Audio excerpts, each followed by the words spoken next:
Hi, everyone, and thank you for joining us at Coalesce. My name is Bar, and I work on product here at DBT Labs. I'll be the host of this session. The title of this session is Build It Once and Build It Right, Prototyping for Data Teams. It'll be led by Alex Viana. First, some housekeeping. All the chat conversation is taking place in the Coalesce prototyping channel of DBT Slack. If you're not part of the chat, you have time to join right now. Visit our Slack and search for Coalesce Prototyping when you enter the space. Okay, back to Alex. Alex is the VP of Data at HealthJoy, a Chicago-based healthcare platform. Alex started his career in astronomy, leading analytics projects and writing data pipelines for the Hubble Space Telescope. So cool. He then spent 5 years working at an early-stage startup in the information security industry, focusing on data breaches and the dark web. After holding leadership positions in engineering and in product, he moved to HealthJoy, where he leads a data team. I am so excited for this talk. As someone who's worked both in product and in data, I'm much more familiar with the concept of prototyping in product versus in data. This talk is about how modern data teams working in the data as a product and analytics engineering models can benefit from using prototyping practices that are more common to product and engineering functions, and why it can be really hard for them to do. After the session, Alex will be available in the Slack channel to answer your questions. However, we encourage you to ask questions at any point during the session, and he'll get back to them at the end. Let's get started, and I'll pass it over to you, Alex.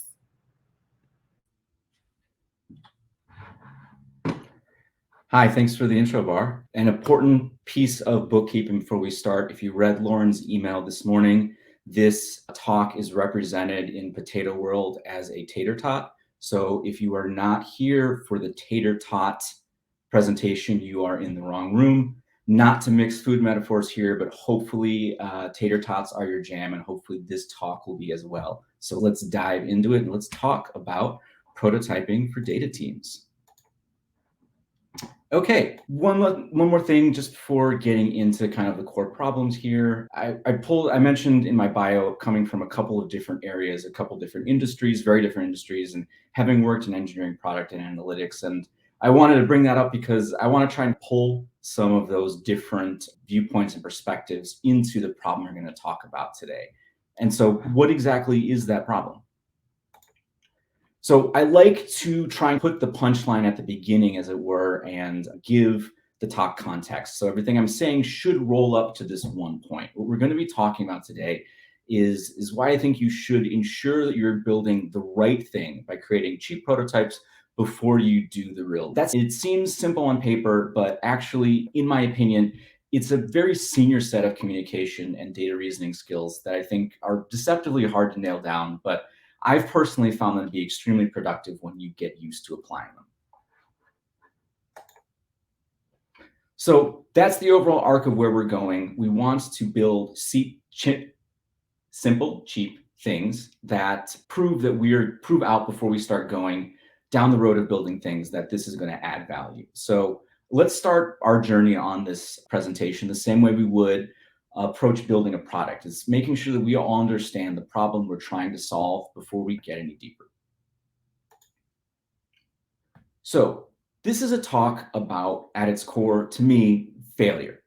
Partially that's because I'm just naturally self-deprecating and I like to exaggerate, but I think that's really what we need to be careful about here. I'm not talking about mistakes or bugs, things that might need a few iterations to work out. Those things are important, but we have other tools for those problems. And there's even other talks at this conference that give good starts on how to address them. This is the talk about avoiding that sinking feeling in your stomach when you're in a big meeting and you are presenting exactly what the stakeholders asked for, only to find that they didn't use it. Or they explain to you partway through that this is actually only the tip of the iceberg. The problem is actually much bigger. Or they just flat out say, no, this is not what we asked for. We can't use this. Or they tell you that there's some giant assumption you've made that is completely wrong in the context that we're talking about here. Those are the things that I think keep me up at night, keep a lot of us up at night. And that's what I'm really targeting here. So This is a talk about building the wrong thing. I think all of those things I just talked about are examples of building completely the wrong thing, solving the wrong problem, or attempting to solve a problem that actually can't be solved due to a lack of data, a lack of alignment on definitions, what have you. On one hand, though, this should be impossible, right? We're all smart people, and so are our stakeholders. Between us and them, we have a combination of technical skills, subject matter expertise. We have roadmaps, we have requirements, we have action items and deliverables. We follow best practices. This just shouldn't be possible. And yet it's something in my career that I've gotten wrong numerous times, let alone the times I've seen and spoken to my peers about this going wrong. And I don't think my experience is unique. I've had a lot of people give me feedback that, yeah, this is what I talk about in this talk is something they experience too. And I think it merits an entire talk to dig into this.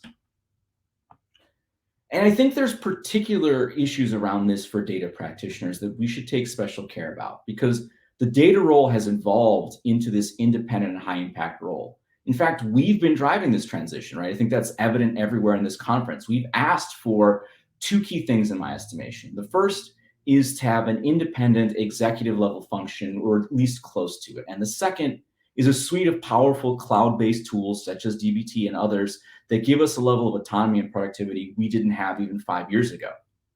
But on the downside, we've also gotten what we've asked for. We now are increasingly important and independent here, right?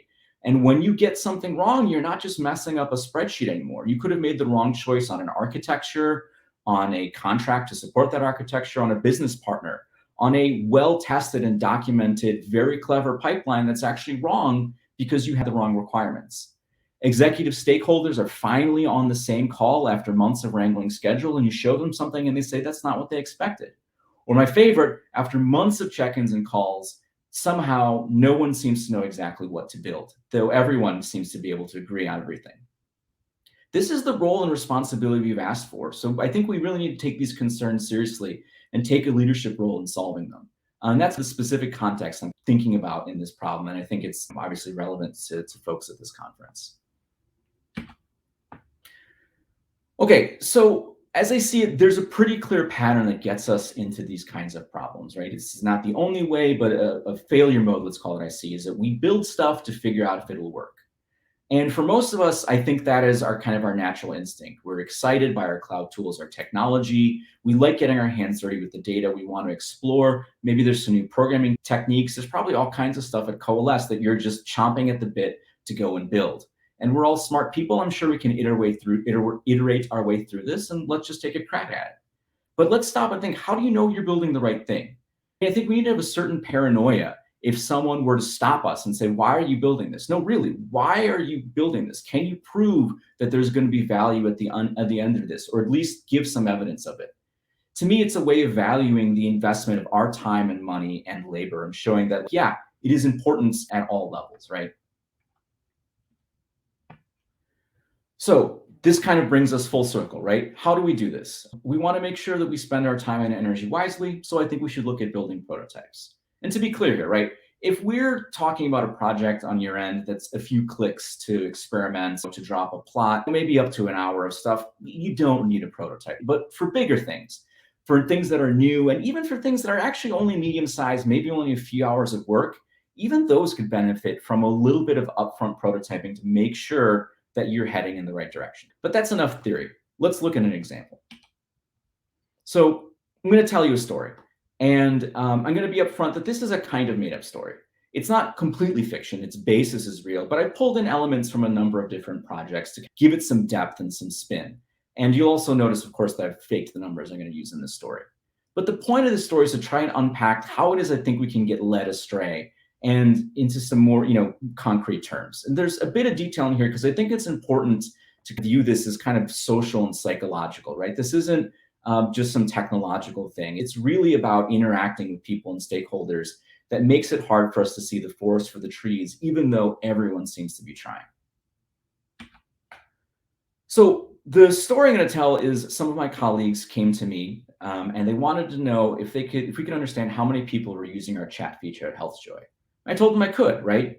I didn't have access to any of the data, but I told them about this new analytics engineer role I was working in. This is where I could really shine because I can get everything together in just 2 weeks. We don't need any sprints and we don't need to put Post-it notes on the windows or anything. I got this. And they were impressed, as I hoped they would be. 2 weeks sounded great to them. And I went to work talking to our infrastructure team, getting holes in the firewall, getting the database connector, spinning up some dbt DAGs, and then modeling it in my BI tool, and finally creating a dashboard, right? So the night before, I'm working on this and I'm putting together slides, and I'm getting this sinking feeling in my stomach. I put together this great pipeline, and I had these slides explaining all the great stuff I've done. But when I got to the analytical part of it, I was a little less sure. I come up with this average of 5 users per day. Obviously, again, I'm faking these numbers, but it didn't quite seem right, but I felt like I'd done everything right. And I showed it to folks, and there was some shifting in the chairs, and everyone thanked me for my hard work. But what they told me, what they really needed was a daily time series, number of users per day. They wanted to see trends in the daily usage. And I said, you know what, that totally makes sense. But I actually need new data for that. I'm just sorry. I just didn't model this in a flexible way. I got some other projects. Can we meet back in a week? And they're like, yeah, totally. That's fine. I was a little embarrassed, but people were like, look, this data didn't even exist 2 weeks ago. You're doing great. This is no big deal. We have other work too. A week from now is great. Cool. We come back. Now we're on week 3. And I say, all right, look, I understood what you want. I feel much more confident because you explained to me, here's your time series. And you know what? I felt bad. I did a little button click machine learning, threw a regression on there. So there's a line of best fit. And I felt much more confident now. I had done my modeling documentation. I'd written some tests in there, and I'd pulled in some extra data. Right? So now if they wanted to see things in terms of weeks or months or quarters, I'd gotten ahead of all that, right? So we could, a couple button clicks, show them different graphs. And my stakeholders are happy now, and they started talking about the missing chats and the anecdotal evidence they'd had of missing chats. And I was confused because I'd never been asked about the missing chats before. And they said, oh, what they really cared about is they wanted to take these chats and they wanted to see if there's any correlation between the number of users and missed chats. Maybe we just didn't have enough agents during those times. Concierges on the other ends working the chats. And I told them, okay, I actually have no idea about that. I need to go talk to engineering. Maybe we can get some more data on this. And it's going to take some new pipeline connectors and actually have some time off coming up. Can we have 2 more weeks? And they were like, yeah, that's fine. Actually, half of them had already gone because they were triple booked and they were just scattered into the winds. So 2 more weeks, I'd be back.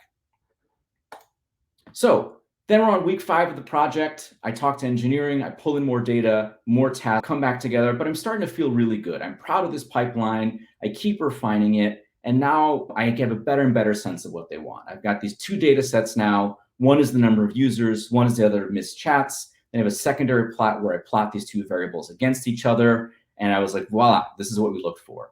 Now the stakeholders are super engaged, but they're disappointed. They didn't see the trend between the number of users and dropped chats. And I was like, oh no, you mean missed chats? And they're like, oh no, we mean drop chats. We've recently become concerned that we're actually dropping these on the engineering layer. We were hoping to see some trend between the number of users or something like that we could use that correlation. Alex, do you know if we can actually answer this question? And I was like, yes, I do know the answer.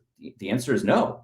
I've talked to our engineering team extensively, and we don't capture that telemetry anywhere. Like we don't track that. If you want to answer that question, you have to go talk to our engineering team and put something in our engineering telemetry. This actually isn't something I can help you with. And they were like, you know what? It's exactly right. This is an engineering issue.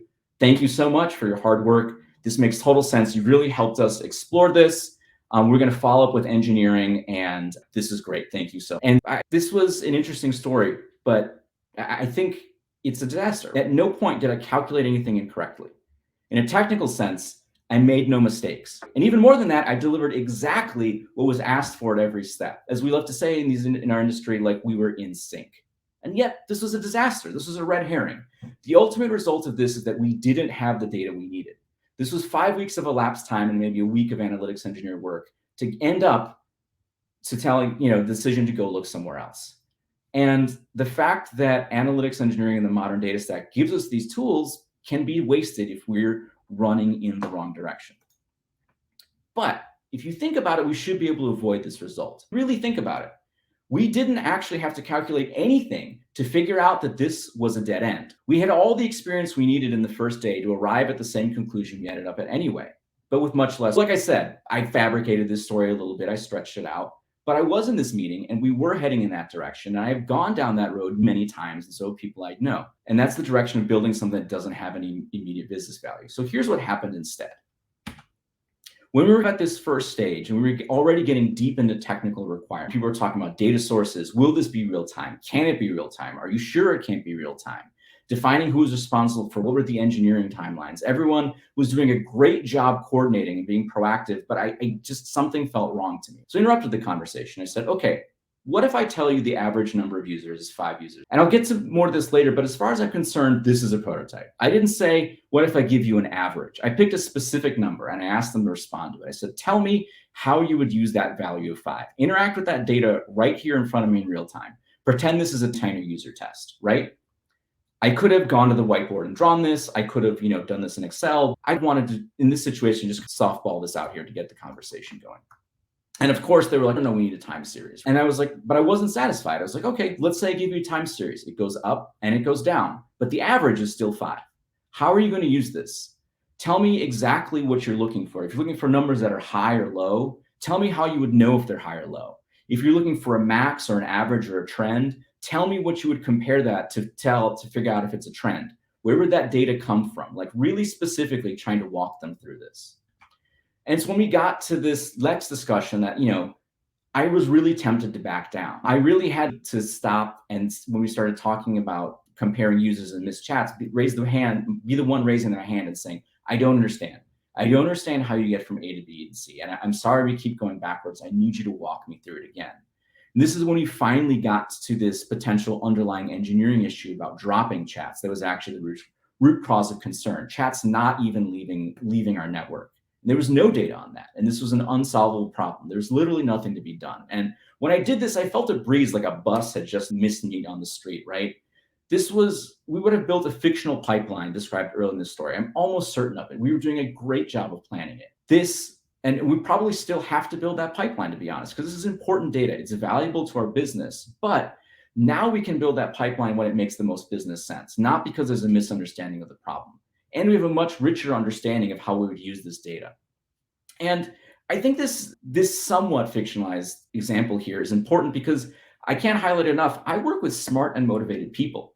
We were ready to just plan the life out of this and build it. How did we all miss this? Clearly, it's not about intelligence or experience. And some of these people have been working on this system for years. What's going on? All right. So I've been working on this idea of leaning more into prototypes and how we can make better use of them for over a year now. And I have some ideas on some of the things I've seen on this. The first and maybe the most important one is I think that data is tactile. It's something you really need to be hands-on with to understand. It's very hard to think in theoretical terms about data and data products. And I feel like this is really a fundamental step for me more and more. And that's why I have such a strong preference for making these seemingly silly little spreadsheets and like thought examples and whiteboard situations, right? It's such a light way of putting something in front of someone and saying, am I on the right track? And by the right track, I don't mean very vague of, oh, I want an average or I want to see a trend. I'm talking literally, I'm going to take these 2 columns and multiply them together. I'm going to get this 3rd column. Can you use this 3rd column? Show me how you're going to use this third column, right? So when I'm talking about prototyping, it's really about how can I get something in front of people that they can respond to as quickly as possible. It's about getting that response and getting that conversation about something.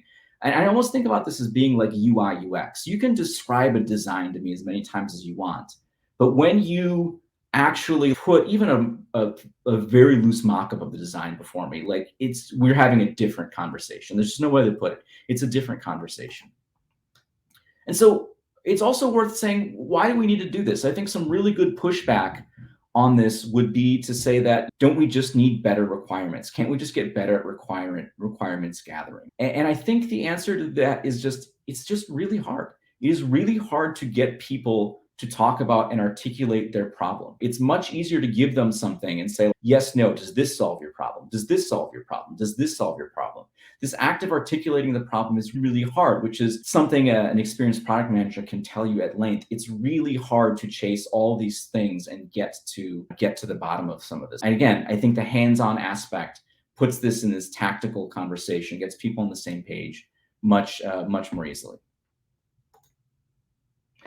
And there's a specific thing I think that kind of trips up data people here. It's that we are so, as data professionals, so invested in having our data be as close to perfect as possible. Is it up to date? What's the data provenance? Is it tested? Is it documented? How fresh is it? All of this stuff. And that is super important, but that's not what we need here, right? People, when I talk to people a lot of this, they think about, oh, maybe I just need to build the prototype build the pipeline really fast, or maybe I need to have some very elaborate statistically faked data. You don't. You just need enough to drive the conversation forward. The data can be real. I've used real data from other product features that I think are representative, or pulled data from parallel data sets to look for data quality issues. But it really can be just some stuff you made up to drive the conversation. And stakeholders like this. They like that they're giving them something real that they can almost grab and say, yes, build me that. I can use that. They don't care if the data is faked. And the point about part of this is that you can't know if your idea will work. That's not the bar here for a useful prototype. You want to validate that it's possible for your idea to work. You want to say, I've at least cleared the road of the most obvious things that could go wrong. And so the things that I'm worried about is these failures that seem obvious in hindsight, right? Your data is too messy to solve the problem, right? No one just thought to look at it. Your output doesn't completely solve your real user's problem. There's a misunderstanding around requirements. You can't connect the data sets. No one knows the answers. You can ask all these questions, but again, I think making something small, almost tiny, physical, putting in front of people, it's worth 1,000 words. So let's skip to another story here. I want to give another example of how you can work up building one of these prototypes. Lauren's getting in my brain here. So this is something that my team is actually still working on, and it's not going to be a two-part or anything like that. This is really how we've approached some of this. And I like it because it shows how you can start with very little understanding of a problem space, very little work, and get to something that I have found to be generating much more valuable discussions with my stakeholders, saving a lot of time and work not done. So the problem we're going to talk about is annual recurring revenue, right? So ARR is a really tricky beast because this is not a finance function. This is not getting your accounting in order for taxes or for an audit or for anything like that. This is about how your business wants to recognize what it considers revenue, what it considers recurring revenue, and how it wants to track that on an annual basis. This is entirely particular to how your company wants to measure how it runs itself. To put another way, this is all corner cases. I think it's an excellent use for prototypes. So the way I started working on this project, and to be honest, after dead ending a couple of times, was I just started from first principles. I drew up some fake companies, I drew up some fake contract values, and was like, okay, what do I need to calculate ARR here? I need a date. I need a contract start date. Okay, if we have a contract start date, we can start to make a time series. This is probably getting closer, but I know contracts end. Okay, so I'll add an end date to this and put a filter on it. Things drop off when the contract ends. And I also know from talking to salespeople that contracts don't just start, they're signed, and the company cares about when they're signed. So we have this, not just a start date for the service, but when things are contracted. And so now when you have dates when revenue is contracted but not yet live, you have this thing called CAR, contracted ARR, right? And so even from this simple point, like this is, first principles, not anything real. I already have a graph that I can start to maybe show some stakeholders and talk about. And what they would tell me is they would start asking questions about what's the gap between CAR and ARR? Will you be able to measure that? Can you show me a graph that tells how long for that time to be realized? And what about this one company that dropped out? Like they signed, but then they backed out because of some reason. We'll be able to capture that. And what is that big drop off there? What is that? Is that contracts that have been actually canceled and not renewed? Is that churn? Because I need to be able to measure that. Or is that just a contract that hasn't been renewed yet? And does your model allow you to track things that have been renewed? All of these these distinct points that they care about, that it would be really hard to get them to list out. When they see something like this, they can tie it into their subject matter expertise and start asking you specific questions. No, this isn't right, but I need to see A, B, and C, and D. And they would have left at least one of those things out in my experience had you not put this out. You're probably, if you were to do a ARR model, you're going to end up with something that looks like this in all these different categories. Claire Carroll has a great article about how to spin this up, but I think you really need to get these details. I think you need to get this prototype, these little corner cases, because it has wrecked my team because we made assumptions. We did not do a good job of coordinating. When we started to go back to prototyping, it got much cleaner. So bringing this back home now, I've been shopping this idea around, and for kind of the last year, and one of the things I like about it, the feedback I've gotten from people, is it resonates with different groups in different ways. And I think that's some evidence that there is something useful going on here. So my background is in science, and I found that scientists really like this because this is compatible with the scientific method. What you're really doing is you're doing experimental design here. And you're trying to figure out, have I designed an experiment? Can I run an experiment that is going to address my hypothesis that I'm trying to investigate? And it begets this question of, well, do I understand my hypothesis enough? Do I understand my experiment enough? Not everyone is comfortable using this language, but I think there is elements of this that kind of unpin this or pin this even informally. And I don't know, there's a lot of us former academics in the data world. So you might come at people who are thinking about this or familiar with it. Product managers like this because this is very compatible with lean product methods. So if you've ever read Marty Kagan from Silicon Valley Product Group, who wrote Inspired, or Dan Olson, who wrote the Lean Product Playbook, or The Lean Startup by Eric Ries, this school of thought is all about how quickly can I turn the crank. 98 out of 100 ideas are going to be bad, and my task is not to build 100 things. It's to figure out which one of these things are bad as fast as possible. So being able to throw up quick prototypes and say, will this work, instead of 5 complete pipelines, really accelerates the value you can deliver to the company. And product managers speak that language. They get it. Analytics engineers like us because underneath all this, what I'm thinking about is I'm building a data model, right? If you subscribe to the idea of an analytics layer, this thing that I'm building, this spreadsheet that I have that underpins my visualizations that I'm showing stakeholders, is what I'm going to build to. That's what I'm going to write my test to. That's what I might even seed my tests with. Like, this is my internal set of requirements. That's an actual physical thing I'm going to build to in my analytics layer as part of my analytics engineering process.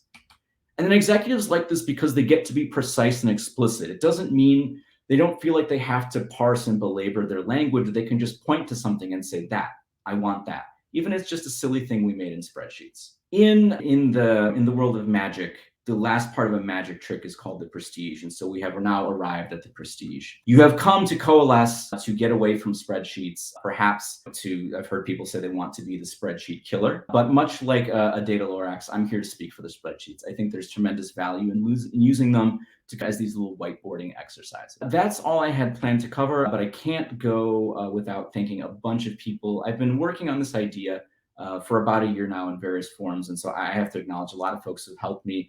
Erica Louie and Dave Connors sat through this whole talk and gave me tremendous feedback and encouragement. So let me thank Rosie Cardozo and the local Chicago meetup who sat through an abbreviated version of this.